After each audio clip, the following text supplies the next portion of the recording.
ஆண்டவராகிய இயேசு கிறிஸ்துவின் நாமத்தில் காலை வாழ்த்துக்கள். இன்றைய மன்னா, எந்த மனுஷனும் முன்பு நல்ல திராட்சை ரசத்தை கொடுத்து ஜனங்கள் திருப்தி அடைந்த பின்பு ருசி குறைந்ததை கொடுப்பான். நீரோ நல்ல ரசத்தை இதுவரைக்கும் வைத்திருந்தீரே என்றான். யோவான் 2:10. இந்த சம்பவம் நமக்கு எல்லாருக்குமே தெரியும். 3ஆம் நாளிலே, அதாவது செவ்வாய்க்கிழமை நம்முடைய கணக்கின்படி, கலிலேயாவில் உள்ள கானா ஊரில் ஒரு கல்யாணம் நடந்தது. இயேசுவும் அவருடைய இயேசுவும் தாயும் அங்கே அழைக்கப்பட்டிருந்தார்கள். இயேசுவும் அவருடைய சீஷரும் அந்த கல்யாண விருந்துக்கு அழைக்கப்பட்டிருந்தாங்க. இயேசுவின் தாய் வந்தாங்க அப்படின்னா உறவு அவங்களுக்கு உறவுக்காரவங்க. அதனால் இயேசுவும் தாயும் வந்தாங்க. இயேசுவின் தாயும் அங்கே இருந்தாலும் போட்டிருக்குது. இயேசுவும் அவருடைய சீஷரும் கல்யாணத்துக்கு அழைக்கப்பட்டிருக்காங்க. திராட்சை ரசம் குறைவுப்படுது. இயேசுவின் தாய் அவரை நோக்கி அவர்களுக்கு திராட்சை ரசம் இல்லைன்னு சொல்கிறாங்க. அதற்கு இயேசு, ஸ்திரீயே, எனக்கும் உனக்கும் என்ன, என் வேலை இன்னும் வரவில்லை அப்படின்னு சொல்கிறாரு. இன்னும் அவங்க என்கிட்ட சொல்லலை, குறைவாக இருக்குதுன்னு என்கிட்ட சொன்னால் தான் நான் அதை செய்ய முடியும். நானாக போய் திடீர்னு சொல்லக்கூடாது அப்படின்ற அர்த்தத்தில் தான் அவர் சொல்கிறாரு. அப்போ இயேசுவின் தாய் வேலைக்காரரை நோக்கி, நீங்கள் போய் அவர்கிட்ட சொல்லுங்கள், அவர் உங்களுக்கு என்ன சொல்லுகிறாரோ அதன்படி செய்யுங்கள். நீங்கள் போய் அவர்கிட்ட சொல்லுங்கன்னு சொல்லாமல், அவர் உங்களுக்கு என்ன சொல்லுகிறாரோ அதன்படி செய்யுங்கள். அதனுடைய அர்த்தம் நீங்கள் போய் இயேசுகிட்ட சொல்லுங்கள், அவர் உங்களுக்கு என்ன சொல்கிறாரோ அதன்படி செய்யுங்கள். அதே மாதிரி அவங்க சொல்லியிருக்காங்க. அப்போ ஆண்டவர் சொல்கிறாரு வேலைக்காரன் நோக்கி, ஜாடிகளிலே தண்ணீர் நிரப்புங்க. என்ன ஜாடி? அந்த சுத்திகரிப்புக்காக முறைமையின்படி ஒவ்வொரு சுத்திகரிப்புக்காக என்ன பண்ணுவாங்க, கால்களை கழுவிட்டு தான் வரணும் அவங்க உள்ளார. வீட்டிலையா இருந்தாலும் வெளியாக இருந்தாலும் ஒரு இடத்துக்கு என்ட்ரு பண்ணோன்னா அதுக்காக கச்சாடிகள் 2-3 குடம் தண்ணீர் மொள்ளத்தக்க 6 கச்சாடிகள் வைத்திருந்தது. கிட்டத்தட்ட 18 குடம் வச்சுக்கோங்க. அப்போது 6-3-18 இல்லையா? இயேசு வேலைக்காரரை நோக்கி ஜாடிகளிலே தண்ணீர் நிரப்புங்கன்னு சொல்கிறாங்க. எல்லாம் அவர்கள் அவைகளை நிறைய நிரப்பினார். 6 ஜாடியும் நிறைய நிரப்புகிறாங்க. அப்போ அவர்களை நோக்கி, இப்போ நீங்கள் மொண்டு கொண்டு போய் பந்தி விசாரிப்புக்காரன்ட்டு கொண்டு போங்க. அவங்க தான் சர்வ் பண்ணுறவங்க. இவங்க வேலைக்காரர்கள் எல்லாம் செய்கிறது, வைக்கிறது, எடுத்து கொடுக்கறது, இந்த மாதிரி வேலை. பந்தி விசாரிப்புக்காரர் போய் பந்தியில் பங்கிடுவாங்க. கொண்டு போங்கன்னு சொன்ன உடனே அதே மாதிரி திராட்சை கொண்டு போகிறாங்க. கொண்டு போய் கொடுக்குறாங்க. திராட்சை ரசம் எங்கேருந்து வந்தது தண்ணீர் மொண்ட வேலைக்காரருக்கு தெரிந்தது என்று பந்தி விசாரிப்புக்காரனுக்கு எதுவுமே தெரியாது. அவருக்கு எல்லாம் இருக்குதுன்னு சொல்லிட்டு அவர் பாட்டுக்கு எடுத்து கொடுத்துக்கிட்டு இருக்கிறார். அவ்வளோதான். இவர் போய் அங்கே கிச்சனில் போய் பார்க்கல. அதனால் திராட்சை ரசமாய் மாறின தண்ணீரை ருசி பார்க்குறாரு. கொண்டு போகும்போதே ரொம்ப வாசனையாக இருக்குது. ரொம்ப முதல்லலாம் அப்படி இல்லையே, இப்போ ரொம்ப இதுவாக இருக்குது அப்படின்ட்டு ருசி பார்க்குறாரு. பார்த்தா ரொம்ப அருமையாக வாசனையும் ருசியும் மனமும் அவ்வளோ அருமையாக இருந்துச்சு. உடனே மணவாளனை அழைத்து, எந்த மனுஷனும் முன்பு நல்ல திராட்சை ரசத்தை கொடுத்து ஜனங்கள் திருப்தி அடைந்த பின்பு ருசி குறைந்ததை கொடுப்பான். நீரோ நல்ல ரசத்தை இது வரைக்கும் வைத்திருந்தீரே, இது வரைக்கும் எங்கே வச்சுருந்தீங்க அப்படின்னு கேட்குறான். அந்த மணவாளனுக்கும் அது தெரியவே தெரியாது. பாருங்கள், இயேசு நம்முடைய ஜனங்களுக்கு நல்லதையே கொடுத்து திருப்தி அடைய செய்கிறேன். முன்னாடிலாம் எல்லா விருந்தாளிகளாம் போயிடுவாங்க. கடைசியில் தான் வீட்டார் என்ன பண்ணுவாங்க, அந்த இடத்துல இருப்பாங்க. வீட்டார், மணவாளன், மணவாட்டி, அவங்களுக்கு சொந்தக்காரங்க, இவங்களுக்கு பெற்றோர்கள், இந்த ரொம்ப நெருங்கினவங்க தான் கடைசியாக சாப்பிடுவாங்க இல்லையா? அப்போ ஆண்டவர் எப்படி ஒரு மணவாளன் அப்படி கடைசியாக கொஞ்சம் எடுத்தெல்லாம் வைப்பாங்க தெரியுமா?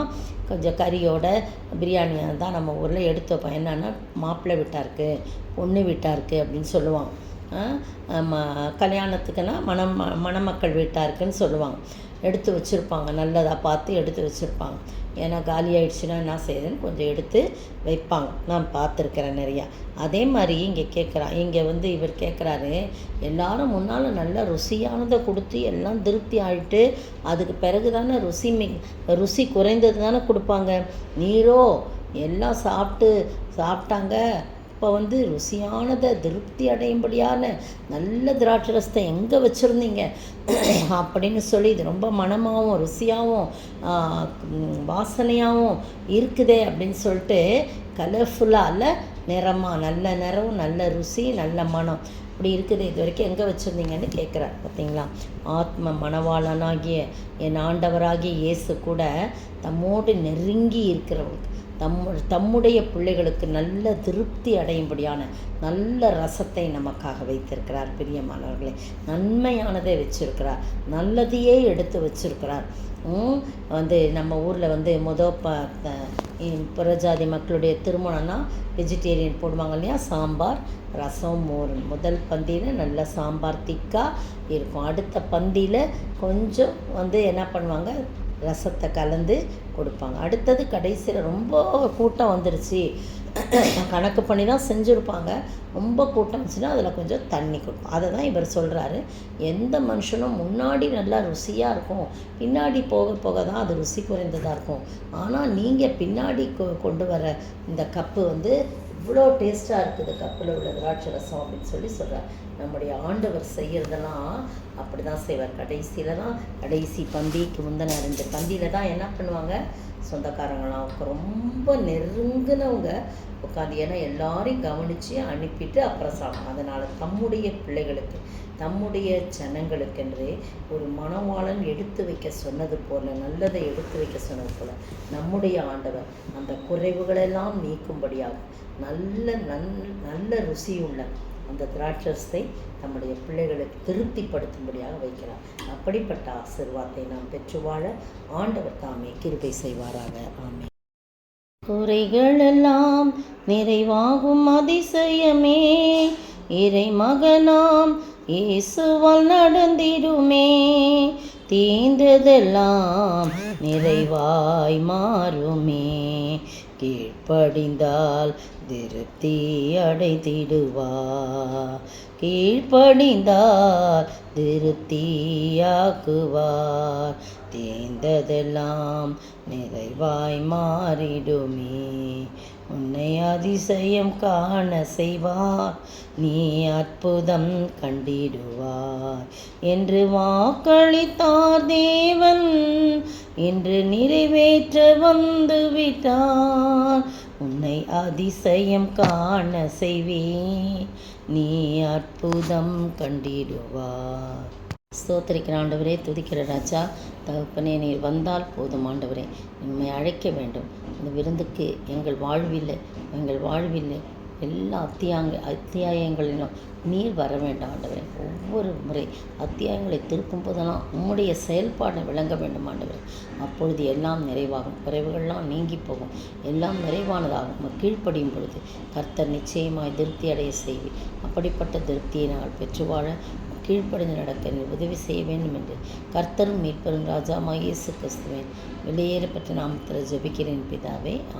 நேற்றைய பதில், நன்றாய் விசாரணை செய்கிற மூப்பர்களை, விசேஷமாக திருவசனத்திலும் உபதேசத்திலும் பிரயாசப்படுகிறவர்களை இரட்டிப்பான கனத்திற்கு பாத்திரராக எண்ண வேண்டும். 1 தீமோத்தேயு 5ஆம் அதிகாரம் வசனம் 17. இன்றைய கேள்வி, யாருக்கு விரோதமாக ஒருவன் செய்யும் பிராது எது மூலமாக ஏற்றுக்கொள்ளக்கூடாது, எது இல்லாமல் ஏற்றுக்கொள்ளக்கூடாது? யாருக்கு விரோதமாக ஒருவன் செய்யும் பிராதை எது இல்லாமல் ஏற்றுக்கொள்ளக்கூடாது?